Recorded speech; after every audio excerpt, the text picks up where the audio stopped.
अस्सलाम वालेकुम स्टूडेंट्स, औज़ु बिल्लाहि मिनश शैतानिर रजीम, बिस्मिल्लाहिर रहमानिर रहीम। वबिश वाली सदरी वयस्सिर अमरी वाहलुल उक़दतम मिन लिसानी यफ़क़हू क़ौली वबिज़्निल। अच्छा जी, स्टार्ट करते हैं। मुझे कंफर्म कर दें आप। अच्छा जी, कंटिन्यू करते हैं। औज़ु बिल्लाहि मिनश शैतानिर रजीम, बिस्मिल्लाहिर रहमानिर रहीम। वबिश वाली सदरी वयस्सिर अमरी वाहलुल उक़दतम मिन लिसानी यफ़क़हू क़ौली वबिज़्निल। अच्छा जी, स्टार्ट करते हैं। पेस्टल एनालिसिस का एक एरिया हमारा शुरू होने जा रहा है। अच्छा, पेस्टल के बारे में मैं पहले एक बात करते चलूँ कि यार ये इसका एक सवाल तकरीबन समझे लाजमी पेपर में आ रहा होता है, तो इसलिए one of the most important area है। ठीक है जी। अच्छा, इसके बारे में अगर बात की जाए तो इसमें 6 कंपोनेंट है, और ये आजकल जो हमारे मुल्क में हो रहा है ना यार, ठीक है, उससे बहुत ही ज़्यादा कनेक्टेड है। तो आपको बहुत मज़ा आएगा पढ़ के, आप बोलोगे हाँ यार, बात तो सर आप वैलिड कर रहे हैं। ठीक है ना, जो कहानियाँ चल रही हैं unfortunately, and they are all related with today's. ठीक है। अच्छा, पहले पोस्टल में कितने कंपोनेंट है? एक, दो, तीन, चार, पाँच, छः। ठीक है जी, कितने कंपोनेंट हो गए? 6। P for political. अच्छा, PESTEL।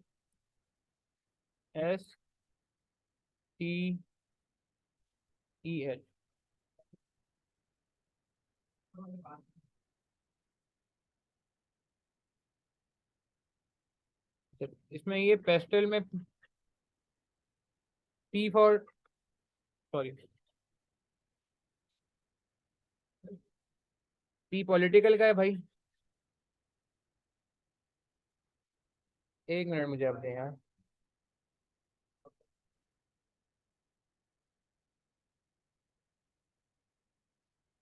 पॉलिटिकल, ठीक है। ई है इकोनॉमिक,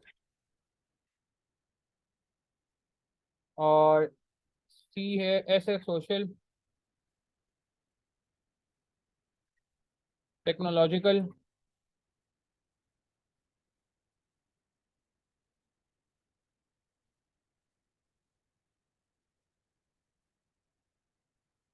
ठीक है जी, इकोलॉजिकल क्या होता है ये भी देखेंगे आगे जाके, एंड लास्ट में लीगल। ठीक है जी। तो ये आपके सामने मैंने 6 फैक्टर्स रख दिए। अच्छा, एक बात मुझे बताएं, ये पेस्टल आया क्यों है दुनिया में? पेस्टल को पीछे लॉन्च करने के पीछे पेस्टल शो क्या करता है? पेस्टल बताता है external environment of an entity. External environment, देख रहे हैं? ये मैंने आपके लिए स्क्रीन पे आप देखेंगे तो आपको अंडरलाइन हुआ भी नजर आ जाएगा कि हमने क्या किया, इसको एक्सटर्नल एनालिसिस करना है। इसको एक्सटर्नल एनालिसिस कहा जाता है, इसको एक्सटर्नल एनवायरनमेंट को इवेल्युएट करना कहा जाता है। अच्छा, मुझे एक बात बताएं, एक होता है इंटरनल। स्वॉट एनालिसिस याद आ रहा है किसी को? हमने स्वॉट एनालिसिस एक चीज पढ़ी थी। नहीं भी याद आ रहा तो कोई मसला नहीं है। हमने एक चीज पढ़ी थी स्वॉट एनालिसिस कुछ अर्से से पहले, याद है? हाँ, उस पर कुछ बात हुई थी, किसी को याद आ रहा है क्या बात हुई थी हमारी? वालेकुम सलाम, वालेकुम सलाम, वालेकुम सलाम, बिल्कुल। हमने कहा था कि जो स्ट्रेंथ और वीकनेस होती है, ये इंटरनल होती है, यही बात हुई थी। और जो अपॉर्चुनिटीज और थ्रेट्स होते हैं, एक्सटर्नल होते हैं। याद आ रहा है किसी को? बाहर से आते हैं, हमारे यहाँ से नहीं आते हैं, बाहर से आते हैं। ऐसी कोई बात हमारी हुई थी? नहीं हुई तो कोई टेंशन नहीं है, जिसने स्वॉट नहीं पढ़ा वो पढ़ लेगा तो ये बात समझ आ जाएगी। ठीक है ना, कि इंटरनल और एक्सटर्नल। ठीक है, इंटरनल और एक्सटर्नल, इंटरनल एनालिसिस और एक्सटर्नल एनालिसिस। आज जो हमारा फोकस है वो किस पे? एक्सटर्नल है। पेस्टल का जो काम है एक्सटर्नल है। अच्छा, मुझे बताएं, एक एक जनरल बात कर रहा हूँ मैं, एक जनरल बात कर रहा हूँ मैं। वो याद आ रहा है आपको? हमने कहा था कि जब कोई जब कोई नई टेक्नोलॉजी आती है तो उसका असर पड़ता है ऑर्गेनाइजेशन पे। याद आ रही है किसी को बात? शॉर्ट में बात हुई थी, सुजुकी में बात की थी, गवर्नमेंट सपोर्ट कर दी है सुजुकी को। लोकल गार्ड्स को इंपोर्टेड गाड़ियों पे वो लगा देती है, क्या कहते हैं, ड्यूटियां लगा देती है। किसी को याद है? इस तरह की बातें हमने काफी सारी की थी।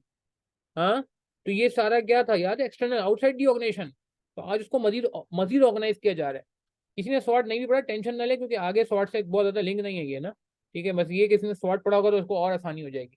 अच्छा, अब एक सवाल है, क्या पॉलिटिकल हालात मुल्क के किसी बिजनेस पे असरअंदाज होते हैं? हाँ, जवाब दें।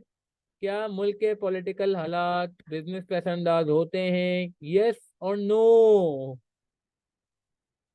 जी, जी, जी, बिल्कुल। पाकिस्तान जैसे मुल्क में तो बहुत ज्यादा होते हैं। सही कह रहे हैं हसनैन खान, सही कह रहे हैं अरसल आरिफ, सही कह रहे हैं अदील शाहिद, सही कह रहे हैं अनम अली, सही कह रहे हैं उस्मान सैयद, अलीना अयूब, फाद अवैस, अरीब, अलीजा मुजीब, फाद अवैस। बहुत बिल्कुल सही कहा, रेलेवेंट बात की है जी, बिल्कुल। बहुत ज्यादा इफेक्ट करते हैं। तो कैसे इफेक्ट करते हैं ये हम आज की क्लास में देखेंगे। क्या इकोनॉमिक हालात मुल्क के, इकोनॉमिक हालात समझते हैं, dollar rate, interest rate, unemployment rate, inflation rate, क्या ये किसी बिजनेस पे असरअंदाज होते हैं? बिजनेस पे अगर हम बिजनेस करें तो क्या हमें इकोनॉमिक हालात के बारे में पता होना चाहिए? क्या हमें पता होना चाहिए कि डॉलर महंगा हो रहा है, सस्ता हो रहा है? क्या हमें पता होना चाहिए कि एक्सपोर्ट बढ़ रही है, कम हो रही है? क्या हमें पता होना चाहिए कि इंटरेस्ट रेट का क्या हाल है? क्या हमें पता होना चाहिए कि जो है वो इन्फ्लेशन मुल्क में कितना चल रहा है? बिल्कुल जी बिल्कुल, ये भी इफेक्ट करते हैं। मैंने पेस्टल को दोस्तों में तोड़ा हुआ है।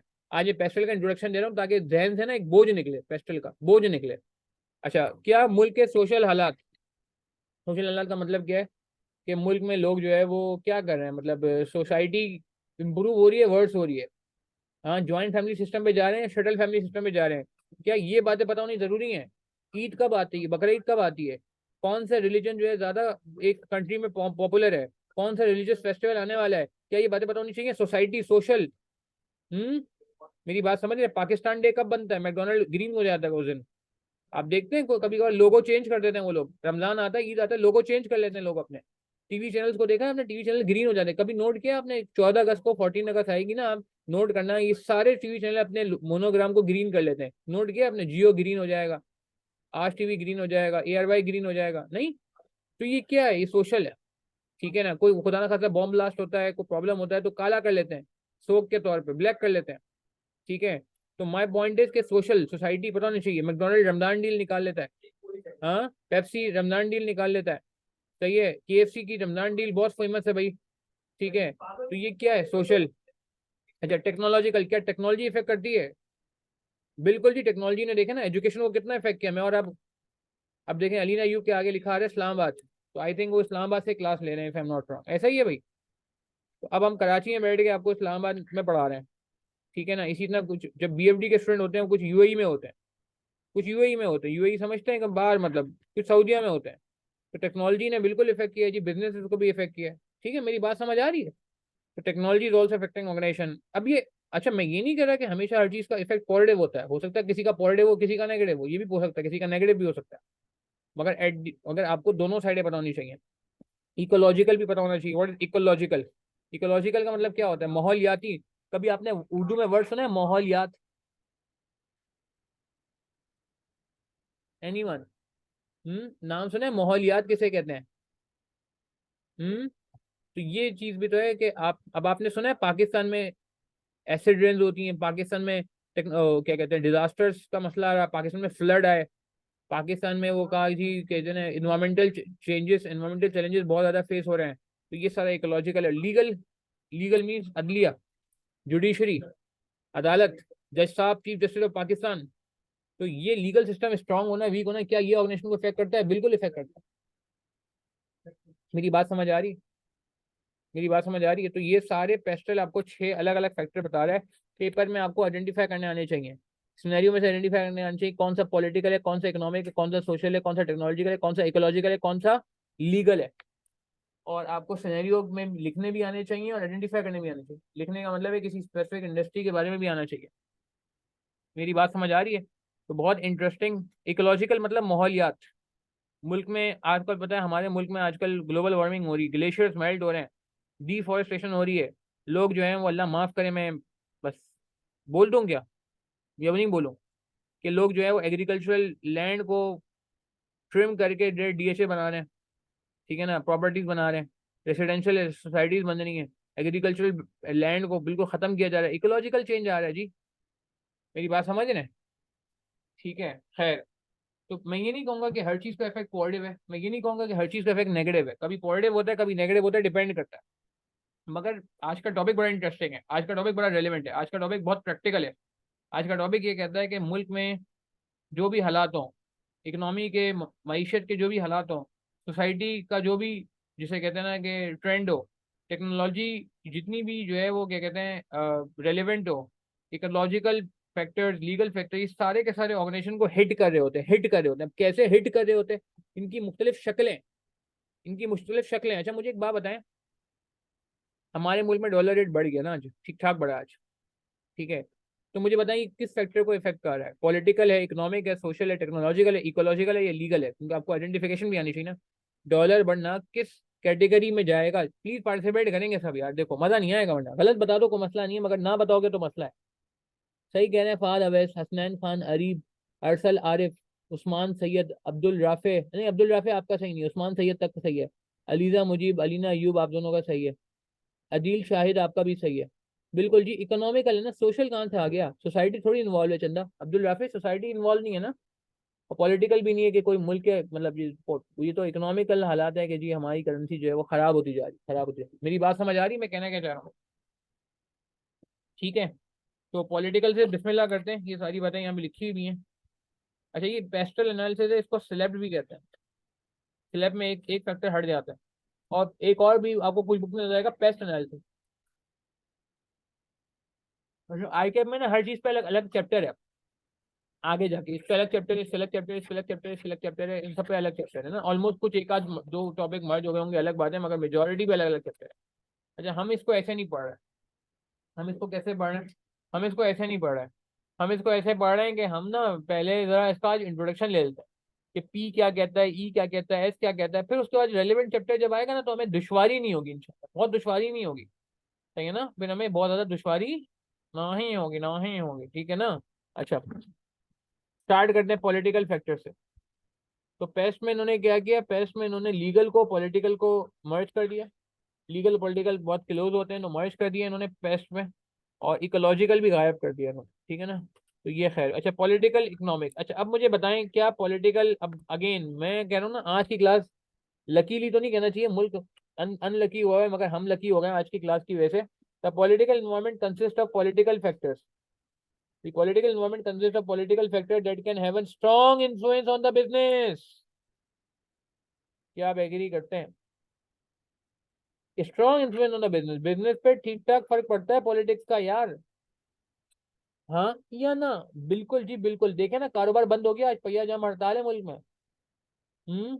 आज के दिन खान साहब को पकड़ लिया तो क्या हुआ भाई?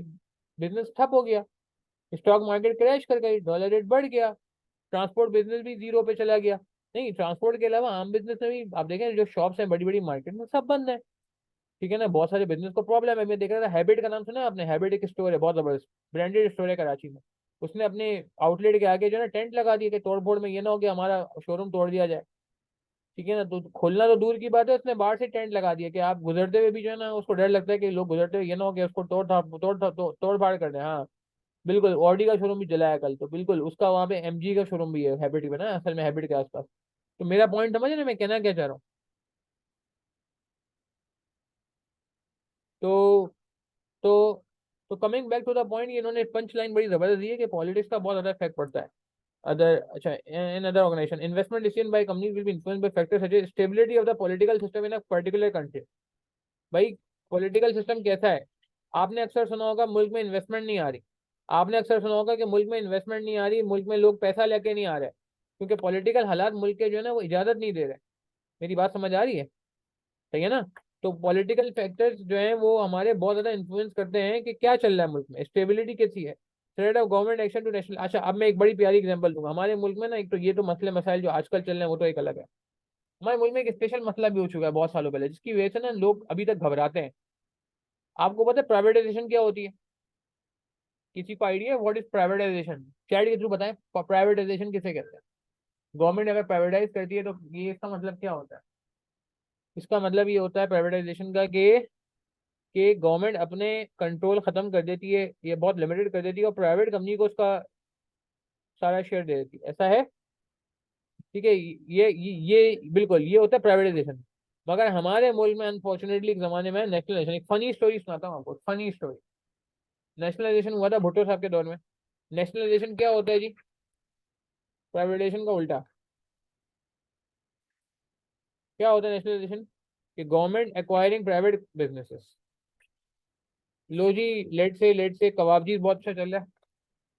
लेट से कबाबजी बहुत अच्छा चल रहा है, कंपनी गवर्नमेंट ने बोला भाई कबाबजी हमें भेज दो। हमें कबाबजी बहुत पसंद है, इसलिए पसंद नहीं है कि वो जा रहा है, इसलिए पसंद है कि उससे रेवेन्यू बहुत मिलेगा, उससे प्रॉफिट बहुत मिलेगा, प्रॉफिटेबल बिजनेस है। मेरी बात समझ आ रही है? तो कहने का मतलब है कि ये जो है ना कि नेशनलाइजेशन में क्या करते हैं कि गवर्नमेंट,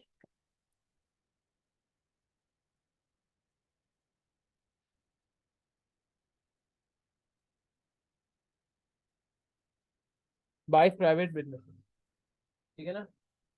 प्राइवेट बिजनेस को गवर्नमेंट जो है वो खरीद लेती, ठीक है। अच्छा अब मुझे बताएं इसमें क्या होगा, सारी कंपनियां फिर किसकी हो गई, अच्छा किस पे एक्वायर करेगी। अब इस पे फनी स्टोरी सुने, जिसकी वजह से हमारे मुल्क में एक बहुत प्रॉब्लम रहा पास में। अब मुझे बताएं बिजनेस किस पे सेल होता है, बैलेंस शीट वैल्यू पे सेल होता है या मार्केट वैल्यू पे सेल होता है। आपसे सवाल है, एक आपका अगर बिजनेस हो या आप लेट से चले गए उसको खरीदने के लिए, लेट से आपने कभी एंग्रो को खरीदा जाता, तो क्या लगता है मार्केट वैल्यू पे सेल होता है बिजनेस या बुक वैल्यू पे सेल होता है। गाड़ी भी सेल होती है तो कभी मार्केट बुक वैल्यू पे नहीं होती ना यार। जब छोटा सा एसेट है, गाड़ी बुक वैल्यू पे सेल नहीं होती तो मार्केट वैल्यू पे होनी चाहिए। मगर आपको पता है क्या होगा, सही कह रहे हैं अब्दुल रफे, सही कह रहे हैं अरसल आरिफ, आदिल शाहिद सही कह रहे हैं, उस्मान सैयद, हसनैन खान, फाद अवैज बिल्कुल सही कह रहे हैं। मगर एक्चुअली क्या हुआ सुनिएगा, एक्चुअली ये हुआ कि भुट्टो साहब ने कहा जी बिजनेस तो हम आपका खरीदेंगे एट बुक वैल्यू,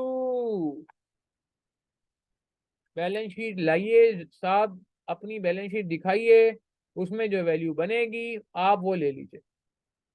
कौन कह रहा है ये आपसे, कौन कह रहा है ये आपसे, ये कौन कह रहा है जी, ये वो कह रहा है कौन, गवर्नमेंट कह रही है। तो गवर्नमेंट बाइज, ये हमारे हमारे टीचर ने बताया था जब पास स्टडीज पढ़ते थे हम।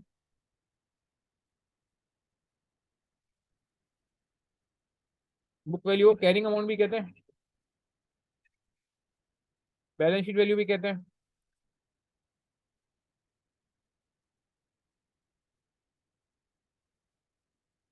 नॉट एट मार्केट वैल्यू, ऐसा ही है, ठीक है ना। अच्छा मगर मुझे एक बात बताएं, ये तो हो गया, फिर आपको पता है जब हमारे मुल्क में एक और ट्रेंड है, जब नई गवर्नमेंट आती है तो पिछले गुजारी गवर्नमेंट के सारे कारनामों को ना रिवर्स कर देती है, अंडू कर देती है, चेंज कर देती है, ऐसा है नहीं है।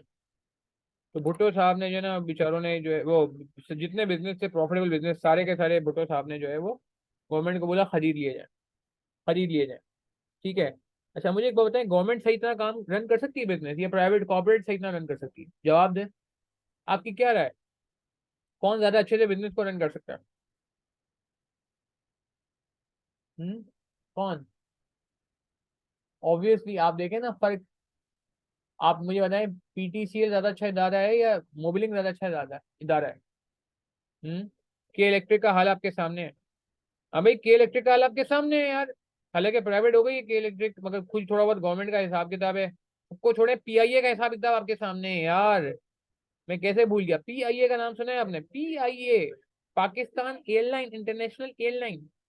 तो यार मतलब आप देखो कहाँ पीआईए कहाँ एमिरेट्स, एमिरेट्स का नाम सुना है आपने, कैसी एयरलाइन है, एक जमाने में एमिरेट्स के लोग हमारे पीआईए के पास आते थे सीखने के लिए, ट्रेनिंग लेके गए हमारे से। तो कटिंग लॉन्ग स्टोरी शॉर्ट, शौक में आके उन्होंने कंपनियां तो खरीद ली भुट्टो साहब ने, मगर उनसे चली ही नहीं। फिर भुट्टो के बाद कौन आया था गवर्नमेंट में, किसी को पता है। भुट्टो साहब के बाद गवर्नमेंट में कौन आया था, भुट्टो साहब के बाद गवर्नमेंट में आया था कौन जी, नहीं जरदारी नहीं आया था, अल्लाह माफ करे, सरदारी तो बहुत बाद में आया। नहीं नहीं जरदारी नहीं आया था, हाँ, जिया उल हक आया था, बिल्कुल बिल्कुल। नवाज शरीफ बहुत बाद में, नवाज शरीफ तो बच्चा था उस वक्त बेचारा, छोटा था, मतलब मतलब मजाक में कह रहा हूँ।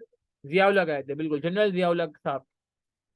अब जनरल जियाउल हक साहब का जो अगला पीरियड था, उन्होंने आते ही काम ये किया, उन्होंने कहा नहीं जी आइन वाइन सब कुछ गलत है, और ये और वो, ये सारी कहानी की उन्होंने, ठीक है। मेरे अजीज हमवतनों ये आवाज आई वहां पे, खैर। तो कहने का मतलब है जनरल जियाउल हक ने सबको प्राइवेटाइज कर दिया, सबको बोला भाई कोई बात नहीं हमसे नहीं चलती, आप चलाओ यार, हमारा ये काम नहीं है, काम धंधे करना हमारा काम नहीं है भाई, मेरी बात समझ रहे हैं। तो उन्होंने क्या किया कि इसको, हाँ मार्शल लॉ लग गया था, बिल्कुल बिल्कुल, इसी इतना आवाज आई थी मेरे अजीम मोहम्मद नो, ठीक है खैर। तो कहने का मतलब है कि हाँ हाँ नहीं नहीं अभी देखें क्या होता है हमारे मुल्क में यार। तो अब मुझे बताएं प्राइवेटाइजेशन का मतलब क्या है, गवर्नमेंट सेलिंग,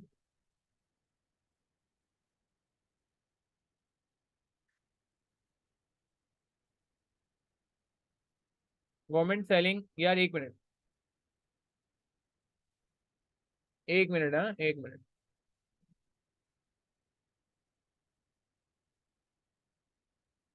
1 मिनट प्लीज। एक मिनट रुकेंगे, हाँ। अच्छा, तो मैं कह रहा था यार कि अब जब जिया साहब की बारी आई, जिया साहब ने जब प्राइवेटाइज करना शुरू किया, तो अब मुझे बताएं अब क्या, अब उसूल क्या कहता है। लेट्स से एक बंदे का नाम है,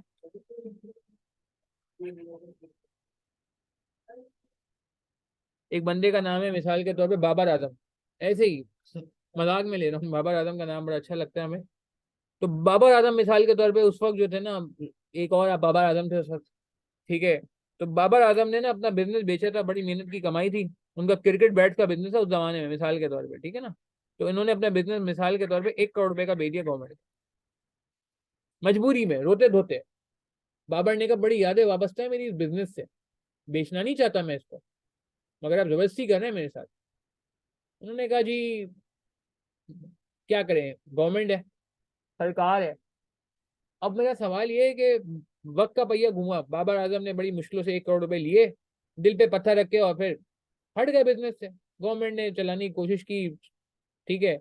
अब आज 4-5 साल बाद बाबर आजम को पता चला है कि जी भुट्टो साहब जा चुके हैं और जिया साहब आ गए हैं, और जिया साहब ने कहा जी मैं तो प्राइवेटाइज करूँ।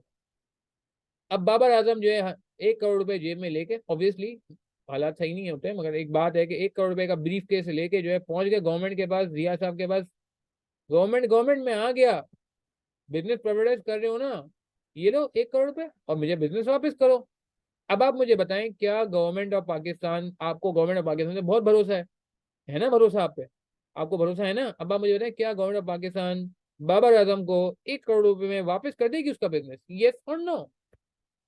आप गवर्नमेंट को जानते हैं, मुझे बताने की जरूरत नहीं है, आप हिस्ट्री से वाकिफ हैं, ठीक है। अरसल आरिफ, हसनैन खान, फहद अवैस, उस्मान सैयद। हाँ, तो क्या होगा, बाबर आजम को कहा जाएगा बाबर आजम, हमारे प्यारे बाबर आजम, आपको शायद पता नहीं है। अब बाबा गवर्नमेंट क्या कह रही, सुनिएगा, बाबा आजम कह रही, बाबा आजम कह रही आप क्रिकेट खेलने वाले लोग, आपको बिजनेस का क्या पता। बाबर ने बोला नहीं नहीं मुझे पता है, मैं तो बिजनेस करता था पहले, बीच में मैं क्रिकेट में आ गया। मैंने कहा यार जब आप मुझे बिजनेस ही नहीं करने दे रहे, चलो मैं क्रिकेट में नाम बना लूं, खैर। अब उन्होंने कहा भाई आपको ये पता होना चाहिए कि बिजनेस जब बिकता है तो भाई पूरी दुनिया में उसूल है, मार्केट वैल्यू पे बिकता है। ये कौन कह रहा है, गवर्नमेंट का एम्प्लॉय कह रहा है। सर आप भूल गए, जो साईं क्या कहते हैं, साईं कहते हैं ना, साईं, ये बिजनेस तो मार्केट वैल्यू पे सेल होता है। आप तो मार्केट वैल्यू लेके आए, अब उस बिजनेस की मार्केट वैल्यू थी 5 करोड़, बाबा आजम लेके गए 1 करोड़, क्या बाबा आजम को बिजनेस मिल जाएगा या नहीं मिलेगा, जवाब दें, जवाब दें। क्या बाबा आजम को बिजनेस मिल जाएगा, दे दें बिजनेस? तो एब्सोल्युटली नॉट, एब्सोल्युटली नॉट, कभी भी नहीं मिलेगा। बाबा आजम को कहा जाएगा घर जाए भाई और पैसे लाए, बाबा आजम कस्में खाने लगे, यार ये मेरा बिजनेस था, मैंने 1 करोड़ का बेचा, ये देखो रसीद है मेरे पास, मैं इसका पहला हकदार हूँ, मुझे बेचो आप 1 करोड़ का। गवर्नमेंट कह रही है नहीं नहीं नहीं, आपने खरीदना है, पीछे लाइन में लगे, वो लाइन लगी है लोगों की जो खरीदना चाहते हैं बिजनेस, वो अलग वहां पे बैलेट ना क्या कहते हैं, बातचीत हो रही है, मगर आपको उतने रेट में नहीं मिल सकता, वो रेट खत्म होगा। आप मेरी बात समझ रहे हैं मैं कहना क्या चाह रहा हूँ, ठीक है ना। तो ये हुआ कि भाई फिर गवर्नमेंट ने जब बेचा एट मार्केट वैल्यू, बताओ, तो जितने बेचारे ओनर जो खुश हुए थे कि चलो यार हम अपना बिजनेस वापस ले सकते हैं, उनको नहीं उनको बहुत प्रॉब्लम हुई। और कुछ लोग ऐसे थे जो बेचारे, उन्होंने कहा नहीं यार अब ये जिसे कहते हैं ना कि अपने कुछ लोगों ने वाकई करवा घुट पी भी लिया। मगर अब मेरा पॉइंट समझ रहे मैं कहना क्या चाह रहा हूँ कि ये पूरा सिस्टम अगेन प्रोवाइडेशन नेशनलाइजेशन से हुआ क्या, लोग इसमें डर बैठ गए कि कल को कोई भुट्टो जैसा बंदा आ गया और उसने हमारी जो है जैसे कहते हैं नेशनलाइज कर दिया, तो हम कहाँ जाएंगे, यूनिलीवर नेशनलाइज हो गए तो कहाँ जाएंगे, इतने मोटे मोटे ताजे डिविडेंड जो देती है इतने अपने पेरेंट कंपनी को, किस तरह से जाएंगे भाई, मेरी बात समझ आ रही है, ठीक है। तो ये भी आई थिंक जो है ना एक बहुत इंपॉर्टेंट है कि अगर कोई थ्रेट है नेशनलाइजेशन का, तो भाई ऐसे ऐसे कंट्री में काम करने की जरूरत नहीं है, ऐसे कंट्री में काम करने की जरूरत नहीं है, ठीक है ना। And see the ownership from private business, private business मैंने कहा कि आपके पास बहुत अच्छी अपॉर्चुनिटी होती है, ठीक है ना, तो आप उसको बिल्कुल यूटिलाइज कर सकते हैं।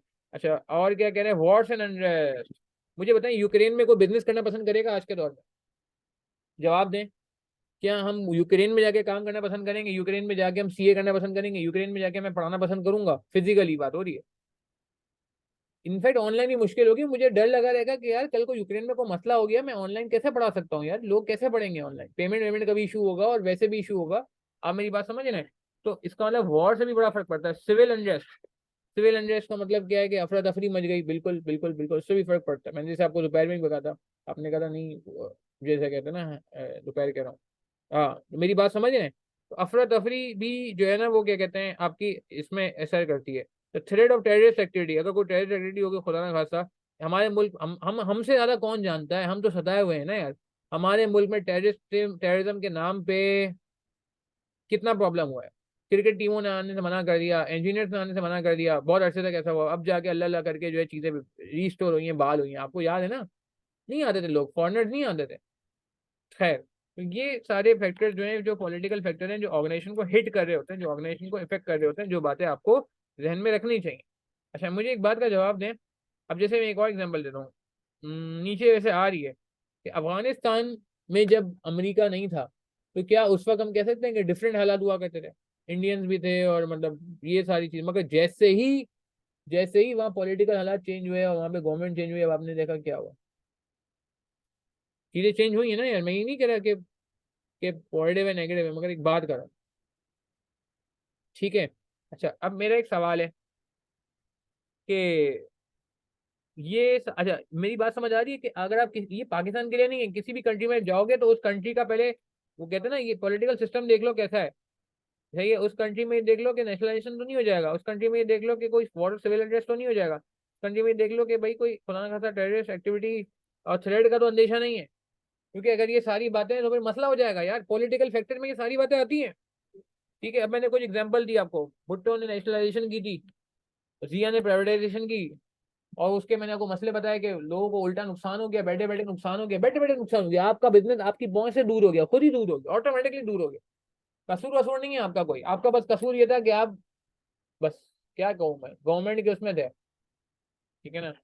अच्छा, आगे चलते हैं। Government support to IT industry, agriculture sector, textile sector. Textile sector को अभी थोड़ा सा गवर्नमेंट ने बैकफुट पे लिया है, मगर बाकी दो सेक्टर आपने बिल्कुल सही बताए, और बिल्कुल आप जो है ना क्या कहते हैं, मैं समझता हूँ कि बिल्कुल ये फैक्टर जो है बड़े काम के होते हैं।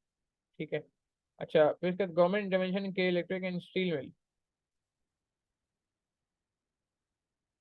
Government intervention. अच्छा, कभी कभार ऐसा होता है कि गवर्नमेंट बीच में आ जाती है। अच्छा, पहला पॉइंट समझ आ गया कि पॉलिटिकल में नेशनलाइजेशन और प्राइवेटाइजेशन, ये भी अगेन पॉलिटिकल फैक्टर इसलिए कहा जाता है क्योंकि जाहिर सी बात है, इसका ताल्लुक जो है वो पॉलिटिक्स से है। परसों सही किया। अच्छा, उसके बाद government support to IT industry, agriculture sector, textile sector. ठीक है। गवर्नमेंट इंटरवेंशन के electric and steel mill, freedom of media encouragement. अच्छा यार, आपने नोट किया है आपने कि मीडिया बहुत ज्यादा किस एज में, आप कभी पूछिएगा अपने फादर से या अपनी फैमिली में, किसके दौर में मीडिया को बहुत ज्यादा आज़ादी मिली है, को बता सकता है? किस हुक्मरान के दौर में मीडिया को बहुत ज्यादा आसानी, मतलब उसे कहते हैं ना कि इनकरेजमेंट मिली, बहुत फैला है मीडिया? एनीवन? रिसेंटली नहीं, पीछे।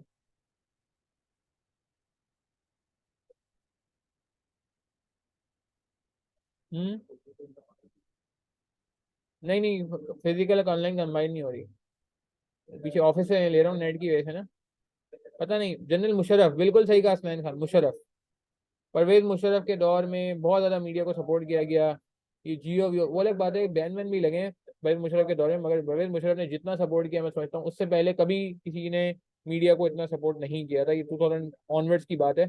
काफी जिसे कहते हैं ना, 23 से पाकिस्तान में मीडिया जो फैला, वरना उससे पहले ही होता था कि इतना ज्यादा मीडिया नहीं होता था। तो ये अगेन ये भी पॉलिटिकल फैक्टर में आता है ना, कि अगर कोई न्यूज चैनल, अभी आप देखें ना हमारे मुल्क में कितने चैनल है, अच्छे खासे चैनल है, फिर उसके बाद कुछ टर्किश चैनल भी पाकिस्तान में आ गए, Urdu one and all this thing. I don't know, अब आता नहीं आता, मैंने साल डेढ़ साल पहले देखा था। तो मेरी बात समझ आ रही है, कहना क्या चाह रहा हूँ मैं आपसे, कि this a political factor. Government किसी चीज को इनकरेज करेगी तो गवर्नमेंट उसको इनकरेज करेगी, ये पॉलिटिकल फैक्टर में आएगा। अच्छा, आगे चलते हैं।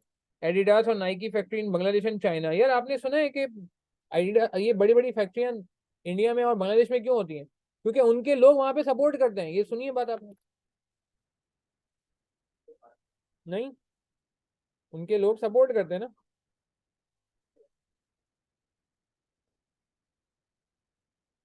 ठीक है ना। तो ये भी आई थिंक एक फैक्टर है। अच्छा, एक बात बताएं, हमारे मुल्क में टूरिज्म को इनकरेज किया जाता है, यस, यस, पॉलिटिकल सेक्टर थोड़ा सा कह सकते हैं कि अच्छे, सिक्योरिटी पे काफी काम किया गया है नॉर्थन एरियाज पे, तो मैं कहूँगा बिल्कुल क्रेडिट दूंगा। अच्छा, some factories in Pakistan move to Bangladesh. आपने सुना है पाकिस्तान में बहुत सारे लोगों ने अपने फैक्ट्रियों को ताला लगा दिया, अब बांग्लादेश चले गए, कहीं सुना है आपने? हाँ, ऐसा बहुत हुआ है, पता है, पता है, ऐसा बहुत हुआ है। कितने लोग ऐसे हैं जिन्होंने अपनी फैक्ट्री, अभी नहीं, मैं अभी रिसेंट आपको मतलब जैसे कहते हैं ना कि एक दो महीने पुरानी बात नहीं बता रहा मैं आपको, मतलब सालों से सुनता आ रहा हूँ मैं, और काफी लोग मैंने सुना है। तो क्यों जाते हैं वो? अच्छा, पाकिस्तान छोड़ने की भी लोग बातें करते हैं, क्यों करते हैं? वो इसीलिए ना कि भाई उनको लगता है कि यहाँ पे इन्वायरमेंट सही नहीं है। अब मेरी बात समझ रहे हैं यहाँ पे? खैर, अच्छा, मैं क्या करता हूँ, मैं वापस रिपीट करता हूँ। एडिडास और नाइकी फैक्ट्री इन बांग्लादेश, ये भी पॉलिटिकल पॉइंट में आएगा कि भाई पॉलिटिकल वाइज हम जो बात कर रहे हैं वही यहाँ पे नजर आनी चाहिए। अच्छा, some factory move from Pakistan to Bangladesh, withdrawal of investment by multinational और foreign investor in case of martial law. ठीक है, अब आप देखें ना, मुझे बताएं, जब मार्शल लॉ लगता है तो क्या होता है? लोग खुश होते हैं क्या? हाँ, तालियां बजाते हैं क्या? मिठाइयां बांटते हैं क्या? नहीं भाई नहीं। इमदाद खत्म हो जाती है, लोग बाहर आपको बहुत शिकारत से देखते हैं, मुल्क की रेपुटेशन की ऐसी तैसी हो जाती है। मेरी बात समझ रहे हैं? और सबसे बड़ी बात, जो मुल्क में लोगों का पैसा पड़ा होता है वो निकल जाता है।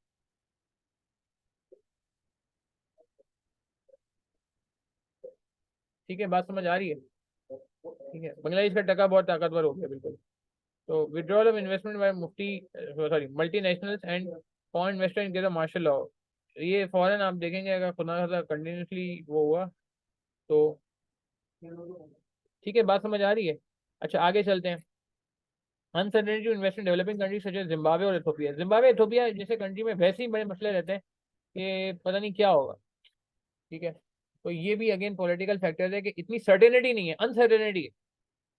और ये हमसे ज्यादा बेहतर कौन समझ सकता है कि हम भी पिछले 6 महीने से 8-10 महीने से जो है इसी अनसर्टेनिटी का ऑलमोस्ट शिकार है। ठीक है, business plan after America leaving version. तो आप ये देख रहे हैं, मैं वापस कह रहा हूँ भाई, देखो, रटा नहीं मारना है, रटा नहीं मारना है, जहन में बिठाना है। क्या पॉलिटिकल फैक्टर मुल्क के ऑर्गेनाइजेशन को इफेक्ट करते हैं? यस, नेशनलाइजेशन प्राइवेटाइजेशन की एक्सट्रीम केस था। Government support to IT industry, agriculture, बिल्कुल गवर्नमेंट सपोर्ट करती है एग्रीकल्चर को, गवर्नमेंट सपोर्ट करती है आईटी को, टैक्सेस वगैरह जीरो किए हुए, रिबेट भी देती है। ठीक है, गवर्नमेंट इंटरवेंशन के इलेक्ट्रिक एंड स्टील में, स्टील मिल के इलेक्ट्रिक में कोई लड़ाई झगड़ा हो जाए तो वो भी गवर्नमेंट आती है। सही है, तो ये सब बातें आपको बताती है कि हमारा पॉलिटिकल सिस्टम कितना स्ट्रांग है या कितना वीक है। मेरी बात समझ आ रही है? हाँ, पॉलिटिकल सिस्टम कितना स्ट्रांग है या कितना वीक है, ये बातें हमें पता चल जाती हैं। अच्छा, अच्छा, मुझे पता है सऊदी अरब का पॉलिटिकल सिस्टम कैसा है। यही सारी बातें सऊदी अरब पे लगाते हैं। सऊदी अरब का पॉलिटिकल सिस्टम कैसा है, आपको क्या लगता है? हाँ, इनकरेजिंग है, मतलब पॉजिटिव है, नेगेटिव है? पॉलिटिकल फैक्टर सऊदी अरब के क्या लगता है आपको? जवाब दें, जवाब दें। नेगेटिव है? हाँ, अच्छा, पॉजिटिव है, नेगेटिव है, मतलब सपोर्ट नहीं करता, आप ये कह रहे हैं? नहीं, तो पॉलिटिकल फैक्टर्स वहाँ तो हम कह सकते हैं ना, असूली तो हैं। मगर मैं आपको बताऊं, बड़ी आसानी, मतलब जिसे कहते हैं ना कि मुझे ऐसा लगता है कि काफी पॉजिटिव है। अभी जो आपने देखा है, अभी मैं आपको एक एग्जांपल देता हूँ, अजीब सी एग्जांपल है, बट रेलिवेंट है, मैं इसलिए दे रहा हूँ। आपने देखा है अभी सऊदी अरब में नया शहर बन रहा है? सुना है आपने इस बारे में? आपने सुना है सऊदी अरब टूरिज्म को इनकरेज कर रहा है? आपने सुना है कि अब आप 3 महीने के लिए जा सकते हैं उम्रे पे? नहीं सुना? 15 दिन का जो वीजा होता है, अब आप 3 दिन के बजाय 3 महीने में आ जाओ। तो 3 मंथ, मतलब ये सारी बातें आपको क्या लग रहा है, ये पॉलिटिकली क्या कर रहा है? ये पॉलिटिकली सपोर्ट कर रहा है, अपनी टूरिज्म को सपोर्ट कर रहा है, आपको सपोर्ट कर रहा है कि आप आओ टूरिज्म का पार्ट बनो, या तो आप कंज्यूमर बन जाओ या फिर आप जो है वो।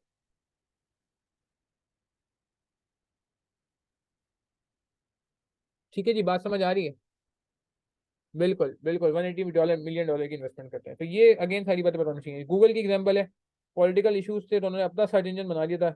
ठीक है, गूगल ने जो है ये थोड़ी एग्जाम्पल की है। अच्छा, इकोनॉमिक फैक्टर क्या मुल्क है, क्या मुल्क के इकोनॉमिक हालात बिजनेस को इफेक्ट करते हैं? जी हाँ। कैसे? कैसे? कैसे? हम्म कैसे है वो करते हैं? अच्छा, इकोनॉमिक्स में आता है क्या, पहले ये पढ़ लें। इकोनॉमिक्स में वही जो आप इकोनॉमिक्स में पढ़ते थे ना, economic growth, GDP per capita, rate of inflation, interest rate, exchange rate, dollar rate वगैरह आ जाएगा, अनएम्प्लॉयमेंट, टैक्स रेट आ जाएगा, सब्सिडीज आ जाएंगी। ठीक है, फ्री ट्रेड एरियाज आ जाएंगे, ट्रेडिंग ब्लॉक्स आ जाएंगे। मेरी बात समझ आ रही है? एग्री करेंगे? ये सारे इकोनॉमिक्स से पॉइंट ऑफ व्यू है। अच्छा, अब अगर इंटरेस्ट रेट ज्यादा होगा तो इसके दो नुकसान सुन लें।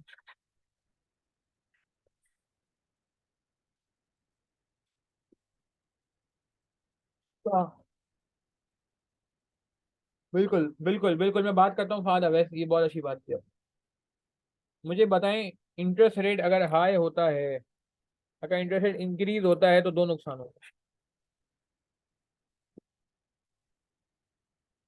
कॉस्ट ऑफ बोरिंग बढ़ जाएगी अगर बोरो किया मैंने।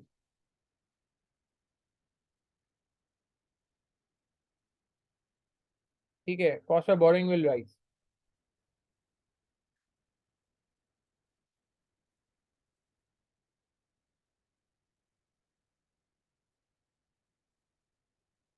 प्रॉफिट विल फॉल, एग्री करेंगे? इंटरेस्ट रेट बढ़ना बुरी बात है, एग्री करेंगे? सूद ही सूद तो वैसी बुरी बात है। आपको मैं पहले बता चुका हूँ, आपने ही बचाना है, दूसरों को भी बचाना है, मगर ये पढ़ने के लिए बात हो रही है। और एक और नुकसान भी होगा, जब इंटरेस्ट रेट बढ़ेगा, people will save more.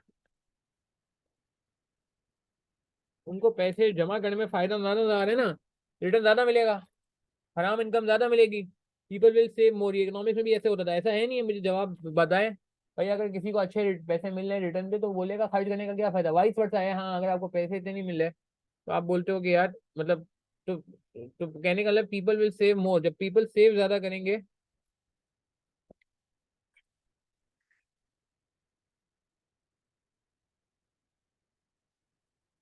People will save more and spend less.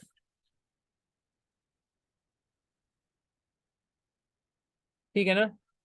तो ये अगेन इससे क्या होगा, एग्रीगेट डिमांड कम हो जाएगी, रिक्वायरमेंट कम हो जाएगी, सेल कम हो जाएगी।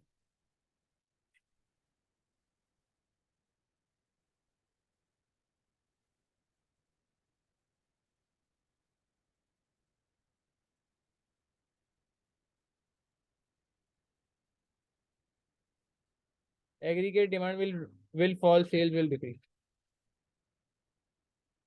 एग्री करते हैं जी, बात समझ आ रही है?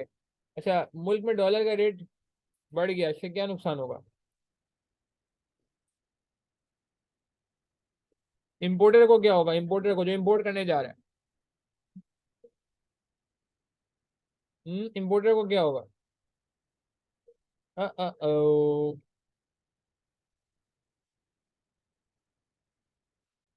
अच्छा, यहाँ से पढ़ लेते हैं, कोई मसला नहीं। मुझे एक बात का जवाब तो दें।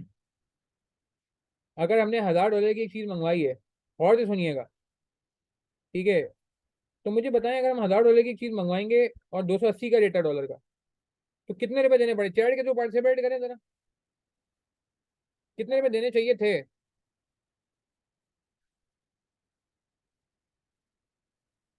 हम्म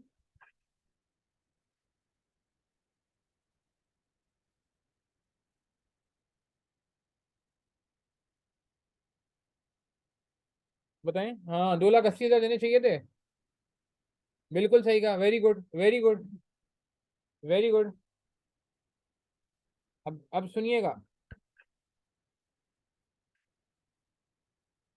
एक मिनट यार, थोड़ा सा प्रॉब्लम कर रहा है।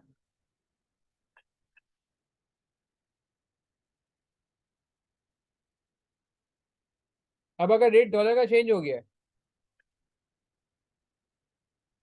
अब डॉलर का रेट 300 हो गया मिसाल के तौर पर, तो अब वही पेमेंट जो है, कोई लैपटॉप की स्पेसिफिकेशन चेंज नहीं हुई है, कोई नया मॉडल नहीं आया, कुछ नहीं हुआ। अब आपको कितने देने पड़ेंगे बैठे बैठे? 3 लाख रुपए, डॉलर महंगा होने की वजह से। तो यार ये तो नुकसान नहीं हो गया इम्पोर्टर को? मुझे बताएं, जवाब दें। नहीं? तो कहने का मतलब है कि भाई, ये जो फॉरेक्स रेट है ये भी ऑर्गेनिज्म को इफेक्ट करता है। अच्छा, और आसान कर लेते हैं, सुनिएगा। वो आपने एक मीम सुनी थी, मीम आई थी बड़ी जबरदस्ती, कि पोलार्ड को ना, लेट से ₹1,00,000 या ₹1.5 लाख मिले थे बेस्ट फील्डर के अवार्ड के, आई डोंट नो पाकिस्तानी करेंसी में मिले थे। कोई सुना ना मीम? एक मतलब एक फनी सा उन्होंने एक सिनेरियो शेयर किया था, इसी से रिलेटेड है, कि उन्होंने पोलार्ड को पीएसएल में दिया बेस्ट फील्डर का अवार्ड। पोलार्ड को जानते हैं? केविन पोलार्ड एक क्रिकेटर है, बड़े जबरदस्त से, वेस्ट इंडीज से ताल्लुक रखते हैं, बड़े बेहतरीन धुआंधार खेलते हैं, फील्डिंग भी बहुत अच्छी करते हैं, बैटिंग भी बहुत अच्छी करते हैं, कैप्टन भी रह चुके हैं। खैर, क्रिकेट एक्सपर्ट मैं बनने की कोशिश कर रहा हूँ, फिलहाल मजाक कर रहा हूँ मैं। तो उनको बेस्ट फील्डर का अवार्ड मिला जी, पीएसएल में भी, पाकिस्तान सुपर लीग में। तो लोगों ने नीचे मजाक में लिखा कि जब ये डॉलर में कन्वर्ट करेंगे ना तो इनका मुंह बन जाएगा। इनका मुंह बन जाएगा। तो यार इसका मतलब ये हुआ कि फॉरेनर्स को अट्रैक्ट करना फिर आसान नहीं है। फॉरेनर्स को अट्रैक्ट करना आसान नहीं। पीएसएल तो छोटी सी एग्जांपल है, मल्टीनेशनल्स के लिए भी बड़ा मसला है। आपको पता है डीएचएल पाकिस्तान ने थ्रेड कर दिया है। अभी नहीं पता मुझे कि अभी करंट क्या स्टेटस है, 2 हफ्ते पहले एक न्यूज आई थी, डीएचएल पाकिस्तान थ्रेड कर दिया है कि जी हम अपने ऑपरेशन पाकिस्तान में बंद करने वाले हैं।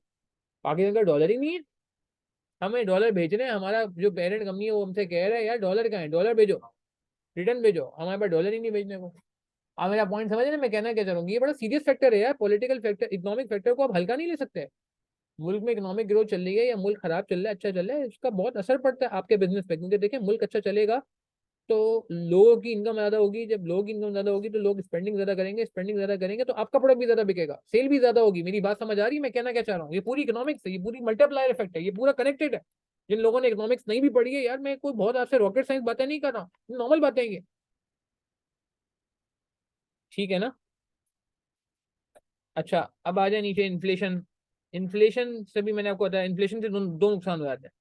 एक तो आपकी कॉस्ट बढ़ जाती है, दूसरा आपका नुकसान ये हो जाता है कि आपके एक्सपोर्ट्स अनकॉम्पिटिटिव हो जाते हैं। क्या मतलब? वो जब आप एक्सपोर्ट मार्केट में जाएंगे, जब आप बाजार में जाएंगे, जब आप एक्चुअली जाएंगे तो वहां पे आपका प्रोडक्ट महंगा हो जाएगा सर। इन्फ्लेशन की वजह से आप compete नहीं कर सकते। मार्केट में चाइना बैठा हुआ है यार, सस्ता सस्ता काम कर रहा है, बांग्लादेश बैठा है सस्ता सस्ता काम कर रहा है, इंडिया बैठा है और सस्ता काम कर रहा है, मार्केट खराब कर दिए लोगों ने।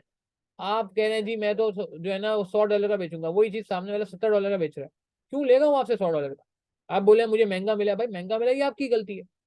आप मेरी बात समझ रहे हैं? तो ऐसे मुल्क में अच्छा मैं एक और आसान कर देता हूँ, जिम्बाब्वे का नाम सुना है आपने? जिम्बाब्वे मशहूर किस चीज के लिए? जिम्बाब्वे किस चीज के लिए मशहूर है? हम्म? किस चीज के लिए जिम्बाब्वे मशहूर है? ब्लेसिंग नजरबानी प्लेयर की वजह से। ओ भाई माफ कर दो, क्रिकेट के अलावा बात कर रहा हूँ मैं, अभी मैं क्रिकेट की बात नहीं कर रहा हूँ। जिम्बाब्वे के साथ क्या हुआ था पास में, बहुत खतरनाक सीन हुआ था, हाइपर इन्फ्लेशन हुई थी, याद है? याद है हाइपर इन्फ्लेशन हुई थी यार, किसी को पता है ये बात? नेट पे जाकर सर्च करना। मुझे एक स्टूडेंट ने मुझे नोट भेजा, मैं परेशान रह गया, 1 ट्रिलियन का नोट जिम्बाब्वे की करेंसी का, इतनी करेंसी की वैल्यू गिर गई।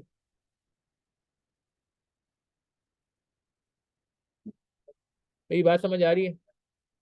मेरी बात समझ आ रही है? ठीक है खैर। तो बात कहीं की कहीं चली जाएगी, आगे चलते हैं। तो इन्फ्लेशन का भी असर असर होता है, इंटरेस्ट रेट का भी असर होता है, सही है ना? इंटरेस्ट रेट का असर होता है, मैंने समझा दिया थोड़ी देर पहले। ठीक है। इसके अलावा बात करें फॉरेन एक्सचेंज रेट, डॉलर की तो बात कर ली, अनएम्प्लॉयमेंट लेवल से ही फर्क पड़ता है। अच्छा एक बात मुझे बताएं,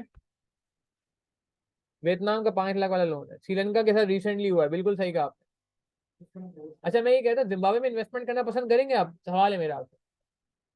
एक बंदे की जिम्बाब्वे में जॉब हो गई, $1 मिलियन की, $1 मिलियन की, एक्सेप्ट कर ले वो, मिलियनर बन गया वो। हाँ बोलते चले जाओ, बहुत स्कोप है। क्या करें? वो बोलेगा नहीं भाई, ये तो भरोसा ही नहीं है, आज ये 1 मिलियन है, कल ये पता था क्या बन जाए। सही है, तो इसका मतलब ये हुआ कि ऐसे कंट्री में लोग जाना पसंद नहीं करते, बिजनेस को देख रहा होता है, मॉनिटर कर रहा होता है यार, इकोनॉमिक फैक्टर्स को भी कैटर कर रहा होता है बिजनेस। मेरी बात समझ आ रही है? ये जो इकोनॉमिक्स में आता है अब्दुल राफे, होता है ये पैसे की वैल्यू गिर जाती है, जब इन्फ्लेशन होता है तो पैसे की वैल्यू गिर जाती है। भैया रेकलेस प्रिंट ऑफ मनी, देखो ना बात ये है कि अब ये अजीब सी बात है, मैं कैसे आपको बस ऊपर ऊपर से बता देता हूँ कि मुल्क में ना एक चीज है, वो बड़ी लिमिटेड है, सही है ना? तो अब जाहिर सी बात है वो लिमिटेड है तो उसकी वैल्यू बढ़ती जाएगी। तो ये थोड़ा इकोनॉमिक कॉन्सेप्ट है कि करेंसी का नोट बड़ा, अच्छा करेंसी का नोट बड़ा इसलिए होता है क्योंकि बहुत मतलब इन्फ्लेशन की वजह से चीजें बहुत महंगी हो जाती हैं। आसान कर लेते हैं अब्दुल राफे, मुझे बताओ 5,000 के नोट की वैल्यू आज के दौर में क्या हो रही है? बड़ी कम हो रही है आज के दौर में। मतलब 5,000 का नोट पहले लोग देखते थे ना हाथ, मतलब मैं क्या बोलूँ, कांपने लगते थे, ओ इतना बड़ा नोट। मगर मुझे तुम आज बताओ ईमानदारी से, जितनी इन्फ्लेशन चल रही है अब्दुल राफे, क्या लगता है तुम्हें? अब 5,000 के नोट को देख के कोई वो थोड़ी बोलेगा, बोलेगा यार हाँ कोई बात नहीं था, होगा 5,000 का नोट। अब यकीन करो 5,000 का नोट खुला कराओ ना, यकीन करो 2-3 हज़ार रुपये बचते हैं। मैं मजाक नहीं कर रहा, आप पेट्रोल पंप वाले को चले हो, पूरा 5,000 का नोट आपका चला जाएगा गाड़ी के पेट्रोल में। बाइक वाले को चले हो, 1,000-1,500 रुपये का काट लेगा वो, बोलेगा हाँ 1,500 रुपये का पेट्रोल डल गया। आप मेरी बात समझ रहे हैं? तो अब्दुल राफे इसका मतलब क्या मैं कहता हूँ कि अब अगर 5,000 के नोट की वैल्यू कम होगी तो गवर्नमेंट शायद 10,000 का नोट ले। आप मेरी बात समझ रहे हो? खुदा ना खासा इन्फ्लेशन और खराब होती है तो गवर्नमेंट को शायद 20,000 का नोट लाना पड़े, फिर हो सकता है और खराब हो तो 50,000 का नोट लाना पड़े। यही जिम्बाब्वे में हुआ कि करते करते करते करते 1 मिलियन का नोट अभी आ गया वहां पे। मेरी बात समझ रहे हो, इतनी खतरनाक इन्फ्लेशन हुई वहां पे अब्दुल राफे, इतनी महंगी हुई। ठीक है चलो, मैं तुम्हारा वैसे इकोनॉमिक्स का टीचर हूँ नहीं, मगर चलो अल्हम्दुलिल्लाह इकोनॉमिक्स पढ़ाने का मुझे शौक भी है, मैंने पढ़ाया भी है, तो मैंने तुम्हें इकोनॉमिक भी सिखा दिया आज। ठीक हो गया, समझ आ गया? क्या बात, क्या बात, माशाल्लाह माशाल्लाह। खैर, फिर आगे बढ़ते हैं। सोशल एंड कल्चरल फैक्टर्स, अल्हम्दुलिल्लाह। भाई आपने नोट किया है, इंडिया में जो मैकडोनल्ड होगा ना, वहाँ बीफ नहीं मिलेगा। एग्री करेंगे? इंडिया में जो मैकडोनल्ड है वहाँ बीफ बर्गर आप लेके दिखा रहे हैं, मैं मान जाऊंगा। वो बोलेगा सर ये हमारे यहाँ ऑफर नहीं होता, हम सोसाइटी की नॉर्म्स को रिस्पेक्ट करते हैं, रिलीजियस वैल्यूज को रिस्पेक्ट करते हैं। नहीं समझे? हमारे पाकिस्तान में अल्हम्दुलिल्लाह कोई आपको पॉर्क रिलेटेड कोई आइटम नहीं मिलेगा इस तरह खुले। ठीक है ना, मेरी बात समझ आ रही है? बियर शेयर आपको ओपनली नहीं मिलेगी मैकडोनल्ड रेस्टोरेंट के रेस्टोरेंट में। मेरी बात समझ आ रही है मैं कहना क्या चाह रहा हूँ? बिल्कुल बिल्कुल। तो ये सारी बातें जो है ना, ये सोशल एंड कल्चरल इन्वायरमेंट में आती है, आपको इसका पता होना चाहिए। जिस तरह पॉलिटिकल इन्वायरमेंट के बारे में आपको पता होना चाहिए काम करने से पहले, इकोनॉमिक हालात के बारे में मुल्क के पता होना चाहिए कि आपको जिम्बाब्वे जैसे कंट्री में जाके ना बैठ जाओ। इसी तरह आपको मुल्क का सोशल और कल्चरल इन्वायरमेंट भी पता होना चाहिए। पता चला आप ईद पे जाके जो है ना वो कोई ब्लैक फ्राइडे दे रहे हैं। ब्लैक फ्राइडे आपको पता है हमारे मुल्क में नहीं चलता, वो उसको ब्लैक फ्राइडे कर देंगे, व्हाइट फ्राइडे कर देंगे। फ्राइडे जरूर करते हैं, वो बेचना है माल तो उन्होंने बेचना है ना यार, देखो। मगर उसका नाम चेंज कर देंगे, आप गौर करना कभी ब्लैक फ्राइडे के नाम से आपको नजर नहीं आएगा। तो black Friday again is not our concept ना यार। एग्री करते हैं? तो ये सारी बातें यहाँ पे लिखी है। पाकिस्तान इंडिया का अपना, अच्छा आप देखें पाकिस्तान इंडिया में जो ज्यादातर ऐड बनते हैं उसमें क्रिकेटर ज्यादा है। अभी आप देखें रिसेंट एक ऐड आया है, मैं देख रहा था, मैं वैसे ऐड नहीं देखता मगर मैं नजर पड़ी इस पे रोड पे, देखा किसी ने नसीम शाह और बाबर आजम है, मुझे नहीं, मैंने ऐड नहीं देखा मगर तस्वीर लगी है दोनों की। क्यों? क्रिकेट से बहुत ज्यादा लोग इंस्पायर है ना। अब आप अगर यूएसए चले जाएंगे, हाँ पेप्सी का एड है, पेप्सी का, पेप्सी पी लो भाई, ये ना आपको पेप्सी पी लो। पेप्सी के एड में आ रहा है जी, पेप्सी के एड में आ रहे हैं, मजाक में कह रहा हूँ मैं। ठीक है, तो वो पेप्सी के एड में है, बिल्कुल जी पेप्सी के एड में है वो, खैर। तो कहने का मतलब है भाई कि अगर आप यूएस चले जाओगे तो वहाँ क्रिस्टियानो रोनाल्डो आ जाएगा मेरे ख्याल से, नहीं? यूरोप साइड पे जो ऐड आएगा उसमें मेसी को ले लेंगे, वो क्रिस्टियानो रोनाल्डो को ले लेंगे, फुटबॉलर को ले लेंगे, मबापे है ना मेरे ख्याल से, उसको ले लेंगे। और एक और भी है, नेमार नाम है, क्या नाम है, मेमार नाम है, पता नहीं। खैर मुझे और तीन चार फुटबॉलर के नाम पता है। तो मैं, मेरा पॉइंट समझ रहे हैं, मेरा कंसर्न समझ रहे हैं? मेरी बात समझ आ रही है आपको? तो आप ये क्या है, ये political social and cultural environment है। ईद पे नई डील आती है, सही है ना, ईद पे रमजान पे नई डील आती है। तो आपको रिलीजियस एटीट्यूड पता होना चाहिए। आपको पता है अभी इंडिया में एक इशू हो गया था, पता है आपको ये बात? पाकिस्तानी केएफसी ने ना कश्मीर के हक में कोई बात कर दी थी, पाकिस्तानी केएफसी ने। तो इंडिया में जो केएफसी है उसको बहुत भुगतना पड़ा था, उसने अपोलोजाइज किया, बाद में अपना स्टेटमेंट वापस लिया। आपको पता है यहाँ तक हुआ है? मतलब आपको इतने हद तक अलर्ट रहना पड़ता है यार, इतने हद तक अलर्ट रहना पड़ता है, मैं आपको ये समझाना चाह रहा हूँ। मेरी बात समझ आ रही है? ठीक है ना, ये देखेंगे सामने लिखा हुआ है, एटीट्यूड वैल्यूज एंड बिलीफ आपको पता होने चाहिए। सोसाइटी किसको वैल्यू करती है आपको पता होना चाहिए। पैटर्न ऑफ वर्क है, लेजर है, लोग क्या करते हैं। अगर लोग हेल्थ ओरिएंटेड है तो जिम्स वगैरह बनाओ। अगर लोग हेल्थ ओरिएंटेड है तो हेल्थ ओरिएंटेड काम करें, अगर लोग हेल्थ ओरिएंटेड नहीं है तो आप कोई बात नहीं, कोई भी काम कर लें। ठीक है ना? किस चीज पे लोग ज्यादा काम कर रहे हैं, लेजर क्या है जी लोगों का, वो क्या है। पाकिस्तान में आपको अल्हम्दुलिल्लाह बार वगैरह नजर नहीं आएंगे, कोई क्लब क्लब नजर नहीं आएंगे, पाकिस्तान की सोसाइटी अलग है। मगर ऑस्ट्रेलिया चले जाएं, एम्स्टर्डम चले जाएं, यूरोप चले जाएं, यूके चले जाएं, वहां पे आपको लगेगा नाइट की लाइफ ही अलग है, ऐसा है नहीं है? यूएसए चले जाएं, वहां का अपना हिसाब किताब है भाई। ठीक है ना? तो ये कि ये आपको समझना पड़ेगा, जिस मुल्क में आप जाएंगे आपको उसका सोशल कल्चरल इन्वायरमेंट पता होना चाहिए।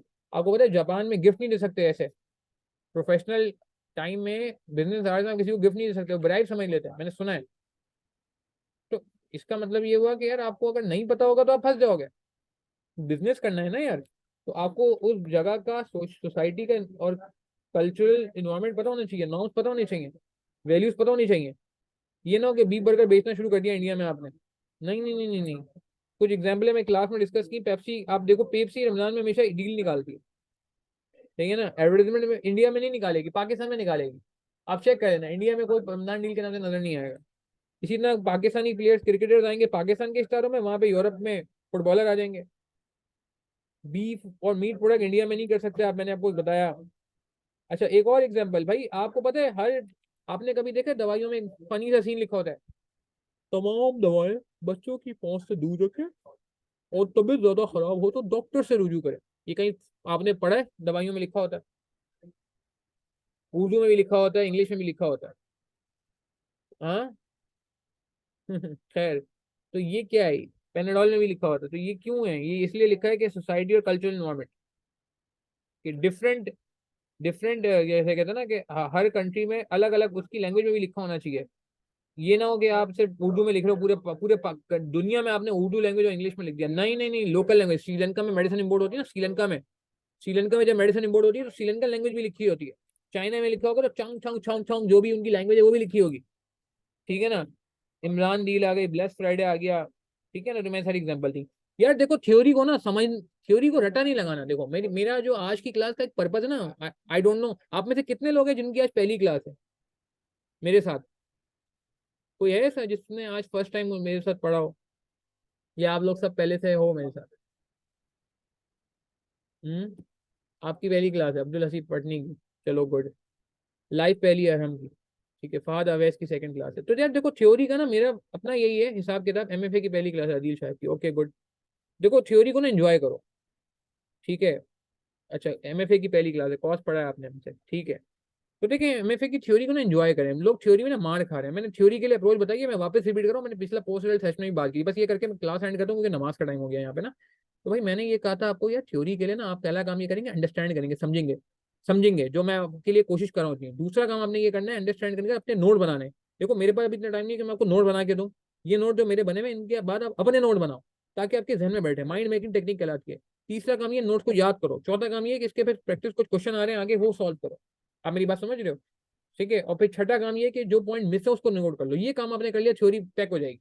बहुत सारे सवाल मैं क्लास में करा दूंगा, टेंशन की बात नहीं है। इसको भी हम कंटिन्यू करेंगे, ठीक है? इसको यहीं तक रखते हैं। इसको भी इंशाल्लाह कोशिश करेंगे कल कंटिन्यू करें, ठीक है? अपना ख्याल रखिएगा प्लीज, दुआ में जरूर याद रखिएगा, खास तौर पे यार। इंशाल्लाह आपसे मुलाकात होती है। व्हाट्सएप ग्रुप ज्वाइन कर लें अपडेट्स के लिए, वरना मुझे मैसेज करते हैं, मैं ज्वाइन करवा दूंगा। और बाकी जो लोग रजिस्टर हैं वो व्हाट्सएप ग्रुप जरूर फॉलो करें, ताकि टाइमिंग, कोई आजकल हालात जैसे चल रहे हैं, कुछ पता नहीं क्या हो कल, तो फिर हम वो भी व्हाट्सएप में अपडेट करेंगे। अस्सलाम वालेकुम रहमतुल्लाहि व बरकातहू। नमाज जरूर पढ़नी है प्लीज यार, और उसमें दुआ भी करनी है अपनी सक्सेस की आप सबने, और दूसरों की सक्सेस की भी। अस्सलाम वालेकुम।